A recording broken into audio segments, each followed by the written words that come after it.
نحمدہ و نصلی علی رسولہ الکریم۔ ایک سوال ہمارے پاس ہے کہ ڈاکٹر اشرف آصف جلالی صاحب نے جو باغ فتح کے معاملے میں کہا کہ حضرت سیدہ فاطمہ زہرا رضی اللہ تعالیٰ عنہ سے خطا اجتہادی واقع ہوئی، کیا یہ اہل سنت کا مسلمہ نظریہ یہ مفتبی قول ہے، یعنی ان سے خطا اجتہادی ہوئی، یا مفتبی قول نہیں ہے، یعنی راجع قول نہیں ہے، مرجوع قول ہے؟ دیکھیں اس حوالے سے اگر ہم اہل سنت کی جو اصول کی، عقائد کی، متون کی کتب کا مطالعہ کریں تو اس میں یہ کوئی صراحت کے ساتھ یہ بات نہیں ملتی کہ حضرت سیدہ فاطمہ زہرا رضی اللہ تعالی عنہا سے خطا اجتہادی واقع ہوئی۔ اقوال ضرور مل جاتے ہیں، جیسے تفسیر کبیر میں کئی مفسرین نے لکھا ہے، محدثین نے لکھا ہے، جیسے کہ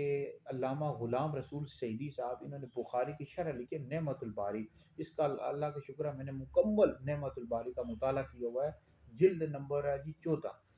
تو اس میں علامہ غلام رسول سعیدی صاحب لکھتے ہیں کہ باغ فدق کے معاملے میں حضرت فاطمہ زہرا رضی اللہ تعالیٰ عنہا سے جو جاری ہوا ان کا اپنا اجتہاد تھا، اس معاملے میں جو درستگی تھی یہ حضرت سیدنا صدیق اکبر رضی اللہ تعالیٰ عنہ کے ساتھ تھی۔ یہ لکھا ہے علامہ غلام رسول سعیدی صاحب نے، لیکن صراحت کے ساتھ انہوں نے بھی نہیں لکھا کہ حضرت فاطمہ رضی اللہ تعالیٰ عنہ سے خطا اجتہادی واقع ہوئی۔ تو اہل سنت کی اصول اور عقائد کی کتابوں کا اگر ہم مطالعہ کرتے ہیں تو اقوال مل جاتے ہیں، لیکن اہل سنت کا کوئی مسلمہ نظریہ ہمارے سامنے پیش نہیں ہوتا کہ انہوں نے لکھا ہو کہ ان سے خطا اجتہادی ہوئی۔ ہاں یہ ملتا ہے کہ یہ ان کا اپنا اجتہاد تھا حضرت فاطمہ زہرا رضی اللہ تعالیٰ عنہ کا، اور حضرت صدیقہ اکبر رضی اللہ تعالیٰ عنہ درستگی پر تھے، یعنی تو بہرحال اس حوالے سے بخاری شریف میں حدیث بھی موجود ہے، نبی کریم علیہ السلام نے فرمایا کہ مجتہد اگر اب اجتہاد کرتا ہے، یعنی وہ اگر درست ہوتا ہے اس کا اجتہاد، اس کو ڈبل اجر ملتا ہے، اگر اس کا اجتہاد درست نہیں ہوتا تو اس کو سنگل ثواب ملتا ہے۔ تو بہرحال اس حوالے سے بھی اہل سنت میں اختلاف پایا جاتا ہے کہ وہ مجتہدہ تھیں یا نہیں تھی۔ اب بعض کہتے ہیں مجتہد تھی، بعض کہتے ہیں مجتہد نہیں تھی۔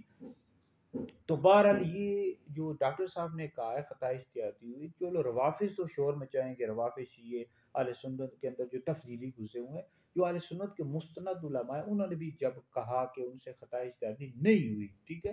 تو یہ کوئی اہل سنت کا اب عقیدے کا مسئلہ تو ہے نہیں کہ اس کی بنیاد پر ہم ڈاکٹر اشرف آصف جلالی صاحب کو گمراہ کہیں یا اہل سنت سے خارج کہیں، ایسی ہرگز بھی بات نہیں ہے۔ یہ ڈاکٹر صاحب کا اپنا ایک قول ہے، تفردات ہیں جو انہوں نے پیش کر دی ہیں، مفتہ بھی قول نہیں ہے، راجع قول نہیں ہے، نہ اس پر فتویٰ دیا جاتا ہے،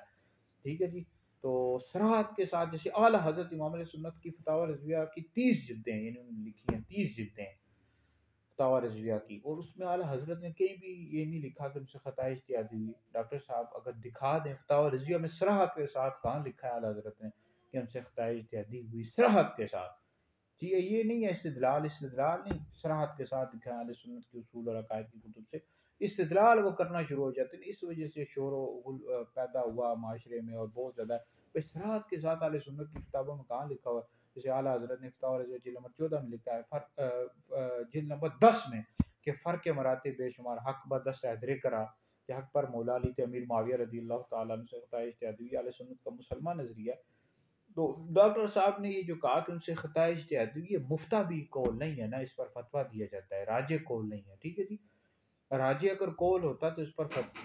فتوے آ چکے ہوتے۔ بہرحال ویڈیو سنیں دیگر لوگوں تک پہنچائیں، آپ لوگوں کے لیے بہت بڑا صدقہ جاری ہے۔